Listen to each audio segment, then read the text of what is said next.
Hello everyone and welcome back to Used and Reviewed.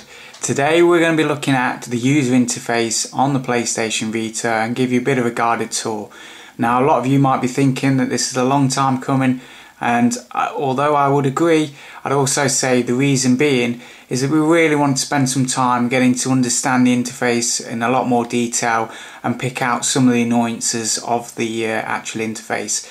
It's not perfect, there are a few things that I'd like to see improved, and it shouldn't be a big issue for Sony to do so. So we'll be pointing those out in this video.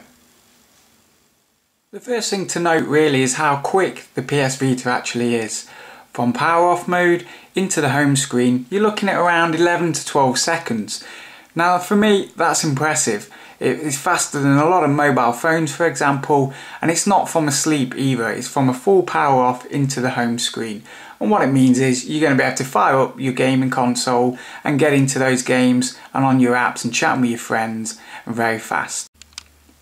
Sony have obviously got that quad-core processor working well, and this shows in the responsiveness of the actual device itself. Swipes are fast, they're responsive, and you're going to get a very good user experience. Now gone is the XMB, and it's been replaced by this new kind of platform and interface. And the interface really is around these kind of bubbles and apps. I can understand why Sony have done it. We're moving more and more to this type of environment when you look at mobile phones and the way they work.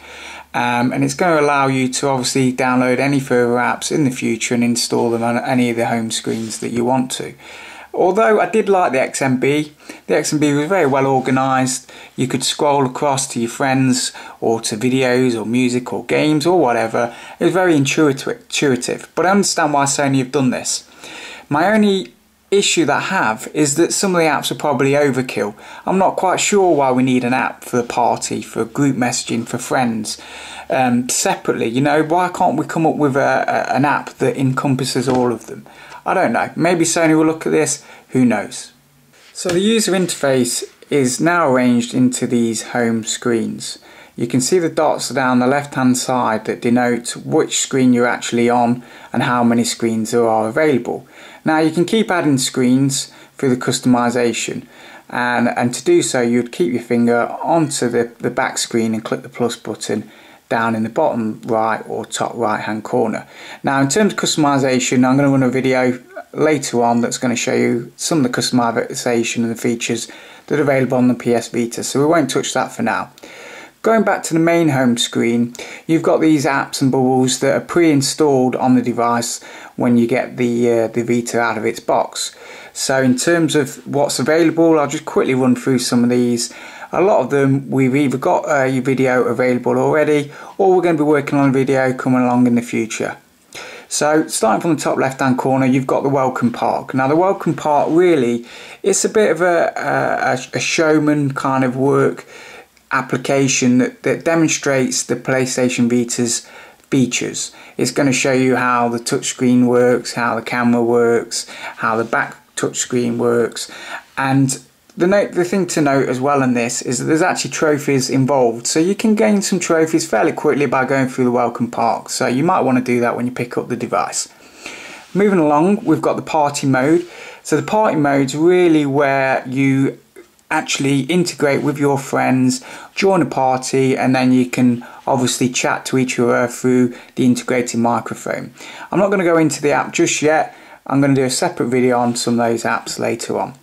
The PlayStation Store, this is where you're obviously going to be downloading your games or your videos, and again we have a video already up on our channel, so please have a look at that and have a look at it in more detail.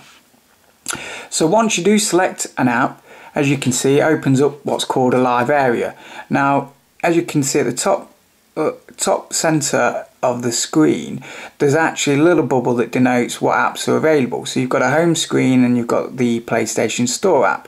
Now one of the things that I would like to see is the ability to click on the home screen, for example, and go back to the home. You can't do that at the moment, so you're going to have to just flick through. So you know, you might have 4 or 5 different live areas open, and you're going to have to scroll all the way across to get to the home screen. The only other way to do it is actually to use the PS button in the bottom left hand corner. and by doing so you then get this tiled effect, which again shows the number of live areas, the tabs that you've got open. There is a home button there, as you can see, and that fires you back to the beginning. But again, it's just simple little quirk. I'd like to see the ability, as you can on many mobile phones, is to just click the home button at the top and it goes straight back to that interface.